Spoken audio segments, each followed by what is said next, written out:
Hey guys, it's me Chandrigan, and today's video is about Wuthering Wave, and we will talk about best or top character for you to pick that maybe can help you in your account progression. And also I will discuss a little bit like your starter teams that you can build. And of course in here, this is mostly that will only apply in 1.0. I'm not really sure how fast this will change, because we also not really sure how fast also the meta will changes in this game. Like it can be as slow as Genshin or can be as fast as like other Kuro games like PGR, so we are really not sure, but at least this one, as for 1.0, this is a couple of the topic character that you can consider. So let's get started. So we will start first with the 5 stars, and the first character, which is Verina. So basically I already talked this one in like which one should you pick for the 5-star standard character about Verina, but I just repeat again in here. But if you already watched that, you can just skip in here. So basically Verina is very good support and buffer. She basically just flexible for any team, so because of that her value is pretty good, because you should not worry like she will not kinda useful. Most of the case at 1.0 she will be useful, and in many team it will can fit, because she offer both healing and buffing. So it's not like only like you change her and you only waste of time in healing, but also you get advantage of buffing. So this is actually good.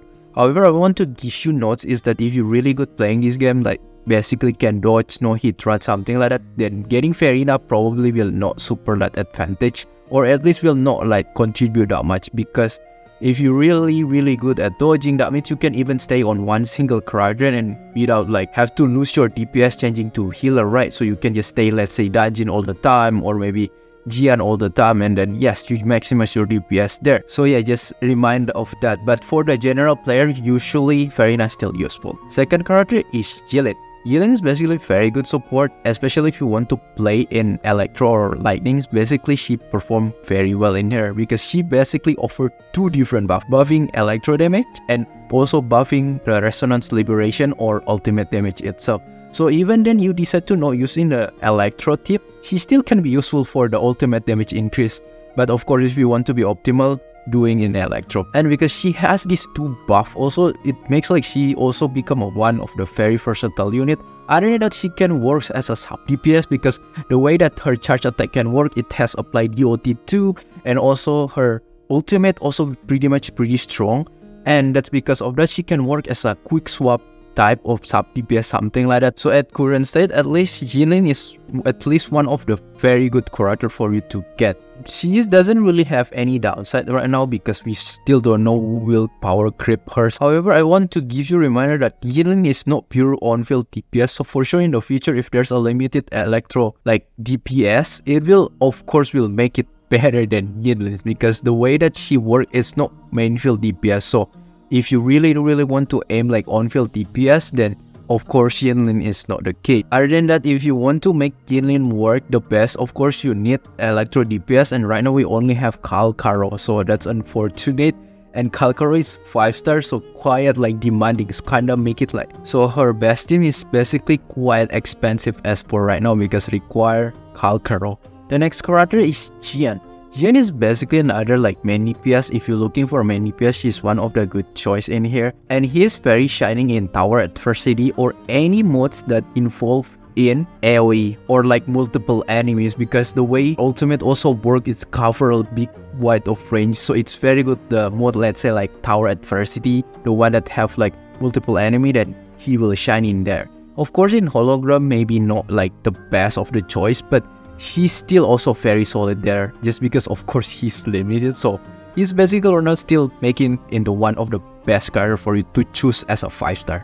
Regarding the weakness, same with Yenilin, because both of them limited, usually they get a little bit more advantage. He doesn't really have any like weakness, only if that maybe in the future if there's like arrow DPS that stronger, of course, then he will getting power creep. And the next character, which is Kalkaro. Kalkaro also another good character for you to pick, just because in Wuthering Wave DPS is very important, and he is also Electro DPS, and also you can pair with Yitlin. So if you aim for Yinlin, then he's also one of the better choice for you to go, and you can create a very good synergy team in here. As for the weakness or cons about him, it's nothing major too. It's only that I want to give you a reminder, because I'm not really sure how fast the character will be power creep, but of course in the future if there's a Electro DPS, then of course Kalkaro most likely will getting kind of power creep. So that's only reminder too.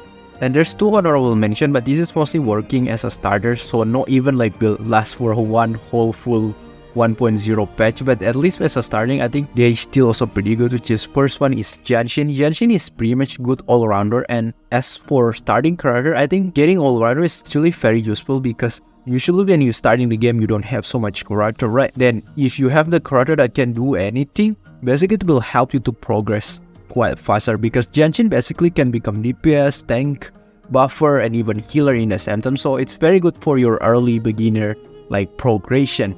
And also in tower adversity, Genshin's still pretty good too because she has like ultimate that kinda suck the enemy, so in the multiple enemies she can also work in there, so yeah, quite good in there. But of course for the downside, I don't think she will last that long for the future patch, especially of the character that very all-rounder, everything very balanced. It's usually everything quite like mid, so I don't think it will last that long, but as a starter character, it's still quite good to get.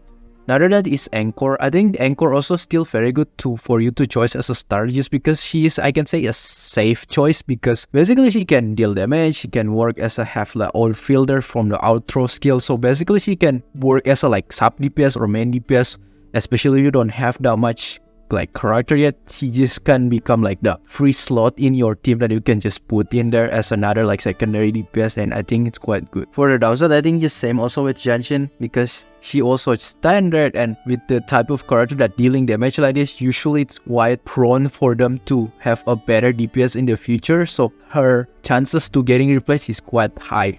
And let's move to the 4-star character that good to pick. The first 4-star is Danjin. Danjin is very strong character. In CB2 she is pretty broken, and if they didn't announce any nerf, then assuming she is still very strong character, and she indeed only 4-star and very strong, that's actually a very good thing. That means we can get very accessible strong character. She is a very good DPS in general, like in tower adversity, in hologram, any endgame content, she is just excel in those stuff. Because the way she deal damage is just like by sacrificing her HP, and time to time when you accumulate your for the circuit itself, they will launch from the heavy attack, and it's just deal a lot of damage from there. Some people will say that she is that high risk high reward, but actually she is not that high risk because she can heal by herself. And then the other kind of hard mode endgame, usually they deal a lot of damage, so the high risk, like we always will be dealing in the difficulty content. So it's basically on the endgame, her high risk is almost doesn't feel high risk because we always dealing with high risk. The only downside probably in the future if there will be a better DPS, but even then she still, I think, still one of the still top choice for a while because she's just so good, like even better than even other like 5-star. When you start character, let's say you have maybe Farina, right, and then you have Mortefi and you have Danjin, you basically already have one of very solid team for your starting game. Even for the end game, probably it can do very well. The next character is Rover, the MC itself. So basically in here, the one that I took is the Spectral Rover, already relatively good because it kind of, we can say, a good beginner DPS where it cover like a good motion tech where it's makes you easy to parry. Like no all the character in Wuthering Waves have a easy motion value for you to parry, because other than that quite hard, you have a good timing, but Rover it's just so very easy. Even you just mash button, it will parry very easily. Also Rover have time stop in here, so it can help you if you with dodging itself or in some danger like stuff, something like that. So it's actually can help you too with this time stop. So Rover technically is just like balanced good starter DPS. So if you want to build your second team probably, or even your main team because you don't have any like good on filler, then you can consider even the MC itself. Of course, the downside about MC or Rover that you don't expect this character to be like broken or very strong. At least at the best it will be kind of like good, decent, like actually usable, but don't expect like it will be like as good as limited character, because for sure this is free character in gacha. They will not want to make that super that strong. Next, another actually starter character, Yang. All in all is okay, decent, but in here the most thing that I want to highlight is her energy regeneration, because she can work as a like quick swapper where it will help you to regenerate like your energy faster or roll your ultimate faster, especially if you have DPS that rely on energy, let's say like Jian, or maybe even like any character that you want to build to focus on their ultimate, then Yang can be your alternative in here as a good choice. So maybe just quick swap her. The downside about her is nothing much. It's just basically, of course, if you don't utilize her energy regeneration or you're not really dependent on ultimate, then of course Yang contribution will be not that much, of course, because she is not a damage dealer. The next character, Mortophy. Mortophy is another support type character that give you buff. So the buff is in here is heavy attack. So the character, let's say like Dungeon, will benefit from his buff. Other than that, he also can work as an off-field damage dealer or as off-healer in here, where if you activate his Resonance Liberation or the ultimate itself, it will have like the shooting fireballs. So even you change or swap your character, this fireball will keep attack to the enemy, so it can works like another like off-field extra damage, which is good. So work as a both buffer and off-field damage dealer is actually already good. Of course, if you already plan to build Dungeon, then of course Mortophy also another solid character that you want to pair with Dungeon, because it works synergized very well, especially if you want like a free-to-play build. This is also like one of the best partner for Dungeon. The downside of Mortophy, of course, as I mentioned, is quite similar like Yang, because his buff is only like basically in heavy damage. So of course, if the character that not utilize this, then his contribution will not that much, because if you just want to utilize the off-field damage, yeah, still can be useful, but it's not like kinda optimized in here. The next character is Taochi. So Taochi, another character that can become like multi-purpose function, same like Mortophy, but they provide of course in different role. In here, Taochi is work as a tank and skill buff to the team itself. So of course, if you need this type of character where you want like a sustain and also providing buffing, same like quite similar like Mortophy and Verina, then yeah, you can add this character in your team. The downside of Taochi is basically similar like Mortophy, where it's not really that universal, because she only provides like buffing in terms of skill itself. So the most probable that you can utilize is her sustain, which is from as a tanker itself. So if you want to play, let's say, character like mostly like Jian, where dependent on ultimate, of course she will not contribute that much. But if you're probably playing the character, let's say like Rover, that's still pretty much using skill, or even Ling Yang, something like that, then of course she will contribute more in those teams. So it's kind of like niche. It can be good or it can be not really that good. And my another honorable mention that I will give, which is Sanhua. Sanhua is relatively type of character that I can say quite good as a like quick swapper or as a swap DPS. She's not like amazing like on fielder that deal a lot of damage, but if you need like character that you want to change for a while, then Sanhua can be another good alternative option, especially if you play character with the ice team. She will also give you buff your ice in here, so it's relatively good. Working like as a quick swapper, it can become like a good option. So if you want like type of character, like just like okay, spam skill, alright, ultimate, then swap right away, yeah, she can become another good option in here. And that's everything about highlight 5-star and 4-star character. And if you ask my preferences or my personal top choice, then I have 4 of them. First one is Verina, because I feel like it's just both very universal as a buffer and also as a healer. You don't need to worry like is it like buffing skill only or is it ultimate only. She basically buff all damage, so it's just universal and also good sustain. Good also if you were like just pretty much general player that still suffer from like dodging, something like that, and still learning. She also can help you to stay alive. Second is Dungeon. Dungeon basically I give another like my top choice, because she just deal a lot of damage. I already say her high risk, high reward is nothing, because in endgame basically we will deal with a lot of high risk, so she doesn't really have any meaningful weakness, and also she deal a lot of damage in here. So and other than that, she just basically 4-star, so very accessible. And even then you get the more like the sequence in here or copies of her, she will even getting stronger and stronger. And actually Dungeon already pretty much stronger than any 5-star character. So it's basically a very good thing for free to play. Assuming they did a nerf. Okay, I keep remind you again. So hopefully they did a nerf. And the next characters, basically there are 2 of them, but they need to be together in order to become like very amazing, which is Yinin and Kalkaro, because Yinin already mentioned that in order to be fully optimized, that you need to put in Electro team, which is she will buff both Electro damage and buff the ultimate or the Resonance Liberation in here. And also Kalkaro in here, as a main DPS in Electro, will get full benefit from Yinin, so they synergize very well in here. But of course, the take notes that this is premium team, so it can be expensive for some people.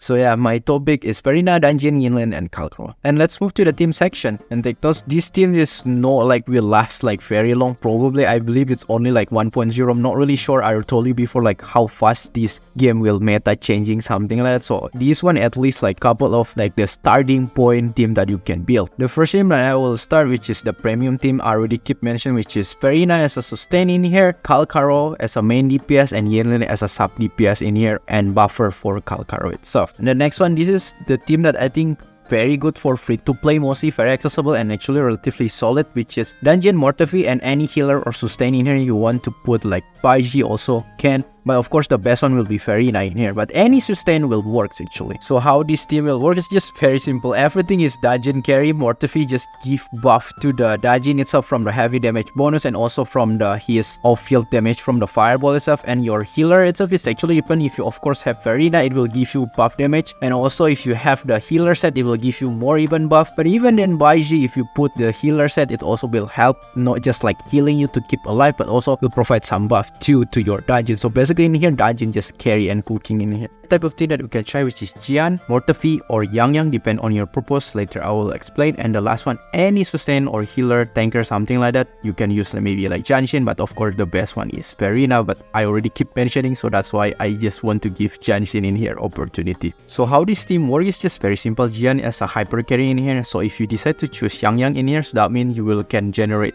energy faster, meaning you can have your ultimate faster with Jian itself, which is good because Jian main gimmick is the ultimate itself. And of course the last one you choose any sustain, right? But if you decide to choose Mortefi, yes, maybe you will get ultimate slower, but it will buff the heavy attack because Jian also, when you perform the ultimate, one of the main gimmick is to performing heavy attack. That's why he can also get buff either from Yang or even from Mortefi itself. Depends on what your purpose. You want to get ult faster or you want to buff the heavy damage. Most of the people probably will recommend Mortefi, but yeah, in the end, both of them still viable. And couple of the teams that you can try, I don't think they perform very good, but at least it can work. Let's say like Yang with Sanhua, and also another like healer, sustain Farina, maybe Baiji, something like that. It can also work. So of course in here, the one that become the main carry is Yang, and Sanhua mostly is providing buff to Yang from the Glacio damage bonus, and also will provide some good amount of damage from like as a quick swapping, just like spam skill and burst, or you want to do a little bit of heavy attack also still can work. And other than that, your sustain or your healer just keep you alive. Of course if you put healer set, it will give you buff, something like that. And the last team is basically another accessible that can work quite well in free to play. Of course I don't think this is super amazing, but at least it can works as a starting point. Maybe you don't want to pull maybe in this banner yet because you're saving for future characters, something like that, then who knows, right? Then you only have limited choice, then yeah, you can use this thing, which is Rover, Yang, and the last one just any type of sustain. You can even put Baiji, so basically all of them is just free. But of course if you want to change a better sustain, maybe like Farina, that also will be better and can just make it works in here. But even if you want to use Touch, you can Genshin works also as a sustain in here. This team is basically just a simple team where Yang just provide energy, where you can spam more your ultimate in your rover, and then of course your sustain, your healer or your tank itself will buff also and give you like survivability. So yeah, that's why I say they are not amazing, but they still can have some synergy in here and it's actually still pretty good. So that's pretty much it about like top character that you can pick, either like 4-star and 5-star, and some team inspiration. I hope this can help. If you like this video, feel free to hit the support button and like, and I'll see you next time. Bye bye.